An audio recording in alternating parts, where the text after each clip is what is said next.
can we deduce na wala siyang Portuguese passport? Dahil kung meron siyang Portuguese passport, pwede naman niyang ipakita sa Czech Republic kahit digital Technically po. Pero I don't think he has a Portuguese passport po. Kasi to have a Portuguese passport, kasi yung passport po is a proof of nationality. So to have a Portuguese passport or to be issued with one, you have to be a national of Portugal. Hindi pwede na resident ka lang. So normally for a foreigner to be to qualify and to apply for a Portuguese passport, you have to apply for Portuguese nationality. For example, may minimum requirements sila na 5 years residency bago ka maka-apply doon. And I don't think he has already complied with that. So can we also deduce that asylum application was filed long ago, or at least months ago? Because I remember in Harry Roque's case, we asked him at one point what he was using to travel around, because of course his passport was also canceled. Sabi niya there was a document that the court had given him.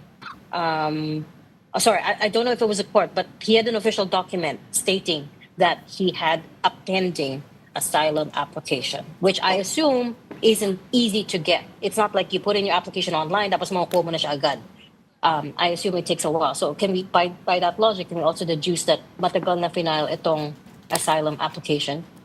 May malaking possibility kasi, if he was not in the Philippines for several months na, so depende kung ano yung kanya talagang game plan. And I would suppose na talagang yung asylum, parang gusto nang i-duplicate yung strategy ni former spokesperson Harry Roque. So yung asylum talaga is the number one na remedy na pwede niyang i-replicate, for him to have a right for indefinite stay in the Schengen states. So siguro may malaking possibility na may pending applications for asylum even before he was accosted or checked or detained at the German border, no? So kung may pending applications, so it will further complicate things because of the doctrine of non-refoulement.